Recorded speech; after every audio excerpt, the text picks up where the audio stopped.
Greetings and welcome to In Depth. I'm Dike Rostant.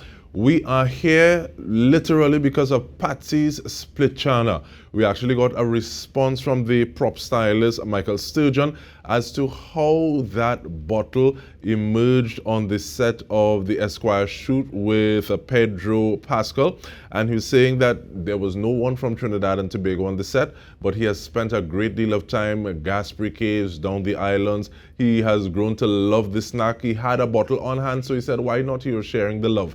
So from that, we are once again speaking with the general manager of Film TT, Ann Wills-Caton, for more on the potential of product placement.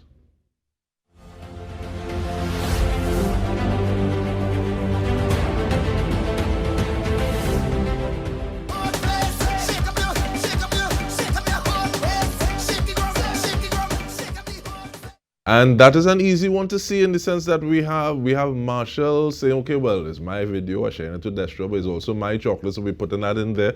But we welcome you, Ann, and thank you so much for making the time. And let's start from the split channel. So a fulsome response in terms of like, what are some of the things that go through your mind when you see this on a stage that is a little larger than Trinidad and Tobago? Yes, thank you so much for having me. It was quite a fascinating development to see, especially hearing the reason of how it reached on the scene. Now, the beauty of product placement and why I love the explanation, he loves the product. And this is what we try to talk to when we talk to manufacturers and service providers, or even persons when filmmakers go to get the product in a film. First, they're be that brand alignment from the love and the affection. And so when you see a product on the big screen, the intention wasn't necessarily from an advertising perspective, but this is me in everyday life. And so when we go to companies to partner with the manufacturer to say, we can use your product, this is showing a sense of realism and it's showing a slice of life. And so I love that that's how the Patsy channel got onto the scene. And that's exactly what we talk about in terms of product placement and partnering with the film industry. That was interesting because there was conversation. People say they see a price tag on it, they're wondering, and it was suggesting which supermarket the persons got it from. The fact that there was stuff from, it wasn't full, so people were consuming it. And it takes us so much further. But when we talk about product placement, if we wanted to get a definition of it, what would that be coming from where you sit? Sure. So in the product placement, in the sense of the film community, is a way of showcasing your product without being the in your face advertise in terms of advertising. Now, it's also the way in getting if you want to enhance your target market, if you want to enhance your audience perspective and really just build on your return on the investment. So the product placement is putting a product in a film to build on brand recognition and of course to get your audience to be able to see the product. And are there, well, I think there are different levels, but what kind of levels do you think about in terms of, okay, the way that we're going to have it? Because sometimes it feels as though the shot that we see with that product is just there so that you can see the product. So it's not part of something the way it was part of that, the composition of that photo, going back to the split channel. It's just that thing for a second or for a moment. Are there different ways and tiers that people go about doing it? Yes, you have where you have the character integration. So, for instance, the protagonist or the good guy could actually interact with the product, and that can actually have a different level in terms of the purchasing power of the product. So, for instance, in this particular ad, Pedro, you can see the bottle on the table, but it would also have a larger identification element if he picked it up and we saw him pour and eat the channel. And so that's when you're having that discussion with the manufacturer or the provider of the product. You can now discuss, do you want them to eat the product? Do you want other characters in the storyline to have the product? Do we want to see it on a billboard? Do we want to actually see the product in a setting? Do you want the character to mention verbally Patsy's channel? So you can have different layers, and based on the type of the layer will actually determine the cost and the spend, and of course, how you can actually measure that return on the investment. I think having this conversation with you, I might not be looking at things the same way. I always want to see, I wonder if they did this, I wonder if they did that. But even like the clip that we had with Marshall and seeing his chocolate, it seems as though there's ways that people can integrate, not just align brands, but integrate brands. And is that something that you see many people doing in terms of, this is who I am, this is what I have or promote, so I'm going to put those things together so that when you see me, you're always thinking of one or the other or both of us at the same time? Oh, no, absolutely. So what Marshall would have done, that is direct product management. So for instance, you can see the product in space in the ad. And what I would have done actually, when I saw that product, I went to Peter Pitt, probably I think that same week, and I saw the product, Peter Pitt, I bought the product. And that's the beauty of even actually in a fun music video, he took the opportunity to showcase the product and it worked very successfully. 1 million views on YouTube, and of course on other streaming platforms will have more viewership. And that's really the value of that product integration in a fun and exciting project. So that's the beauty of it. And I feel I want to do it like if we're in class right about now, because we'll play another one. This one is for Ream Gourmet Granola. And then you'll take me through it and we'll play it again while we're having the conversation though, but we go to that now. Good morning, Trinidad and Tobago. It's your boy, Stephen Taylor, wishing you a happy Republic Day with this new one from Serenity, Island Breeze. Somebody's up early. And where catches the worm, Dad? All right, it's 10 going on 30. And what type of worm are you trying to catch today? The largest worm ever.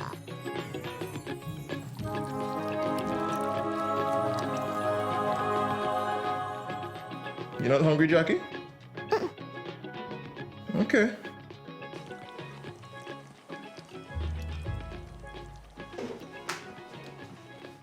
If nothing else, we know that that chicken massaged properly and seasoned well.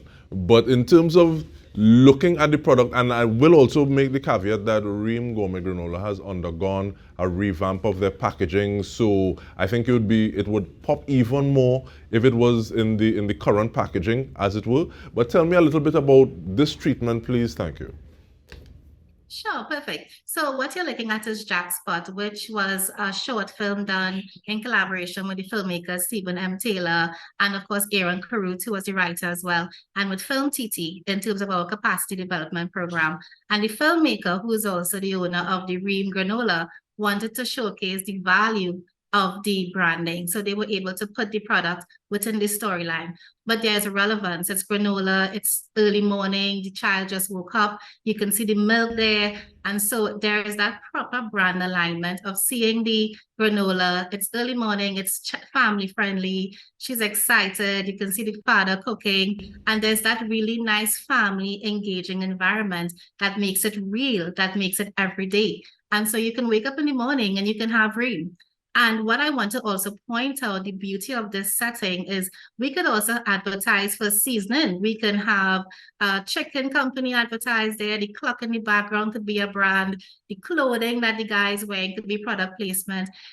Film and everyday life allows us to really work with companies and manufacturers to use everything you see within a frame as potential ad space. But that raises the question though, is it a match? Why isn't it used? Is it that people need to think about that a little more, conversations need to be had? People think there's only one type of advertising in terms of when we advertising on product, it's just the product. It's not as though you see it somewhere else or in a setting or an application of it. What are some of those things that kind of prevent more of this being used?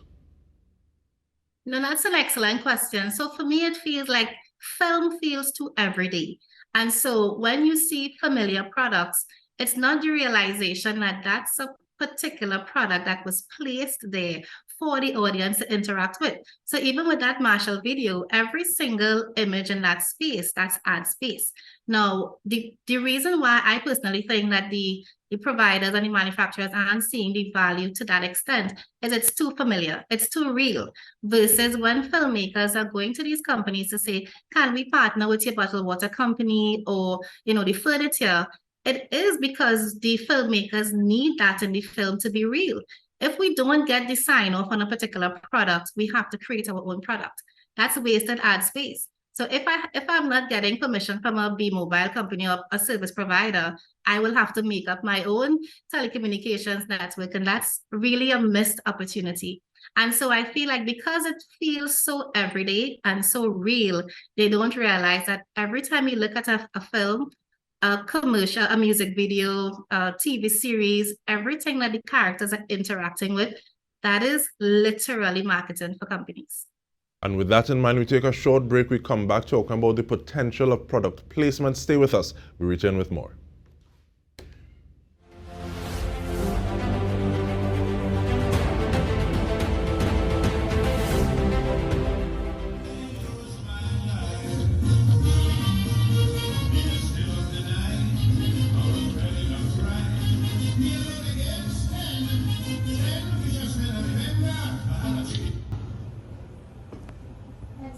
But I know we know the rest of the ad. Of course, that is Sparrow, and it's a Guardian Life ad. Now, what you can see in that ad is 1986. It's fashion, it's music, it's story, it's art, it's drama, it's excitement. More than that, the storyline. He is this bad boy, he gets himself in a little bit of trouble, 10 people coming to get him, and of course, as much as he's all in this situation, he's in a situation, right, he still has Guardian Life. Now, that is perfect brand alignment. Now, Guardian Life is saying, we ain't judging you do you, boo, do your thing, but are you insured? Now, when I look, right, you have to be insured. And so this is the value and the beauty of aligning with the creative sector. We want to let you know whatever your product is, talk to the film industry and let's have a conversation. A lot of times filmmakers come to the sector and say, yeah, we money now, we're doing a little film, right? No, it's not bad, that's the wrong approach. We have not really shared the value of what we offer. And you get a feature inside a conversation with yourself. It's pressure like that. We're speaking with General Manager of Film TT, Leslie Ann Wills-Caton, and you just gave, in a nutshell, you just put it down so beautifully and succinctly. But the thing though, is it a matter for, is the onus on advertising agencies in bodies like Film TT or the brands themselves to say, hey, we can do this like this, to come up with that kind of ideation into implementation? Because we know how old those ads were, in terms of like the one that you showed with Slinger Francisco. There was also the one with Love in the Cemetery with Kitchener that also spoke about that. Are you insured when you're doing whatever it is you're doing? No judgment. But whose responsibility is it? No, I love that question. And for as long as I've been sitting in this chair, I've been working on really finding out exactly. I've had conversations with ad agencies. I've had conversations with the corporate sector. I've been a part of that panel. And of course, I talk to the public sector, the private sector. So where does the onus lie? And in fact, even with the audience, when you're looking at something, what will make you want to purchase a product? And it's really just the aligning of understanding the real value of the film industry. We can act as the marketing for the country and for the product and for just Trinidad and Tobago on a whole. So if we can come together and be very intentional with our approach in terms of when we put Trinidad and Tobago out into the World Wide Web, what do we want to say? Which products do we want to showcase as being homegrown? And so once we can work together, all of us, it's all of us, the audience, the filmmakers, the co-op sector, the private sector, we all need to realize that we are first Trinbagonian to the bone, and all of our products, we should want to really showcase them in film and in music videos. And I really love this statement: paid is temporary, film is forever. For the next 100 years, for the next 1,000 years, the Ream granola, the Marshall Montano chocolate, the Patsy Pascal, that's always there. And so until we can realize that it's the continuation forever in film, we can get more individuals to really see the value of the product placement. Because it's art. I like the fact that you talk about individuals seeing the value of product placement. There's someone I know, whenever she is in a certain space, there was a local brand of water. It's a different jurisdiction from Trinidad and Tobago, but there was a local brand of water, and then there were brands from other places, and she would say, no, I want this one, or don't bring it, and she would have that there.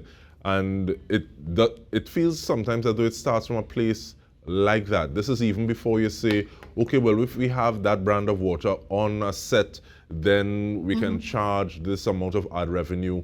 If you have that wall medallion, that mountain behind you, is that something that is intentional? Does it show the artwork of somebody from Trinidad and Tobago? How can we carry this thing forward?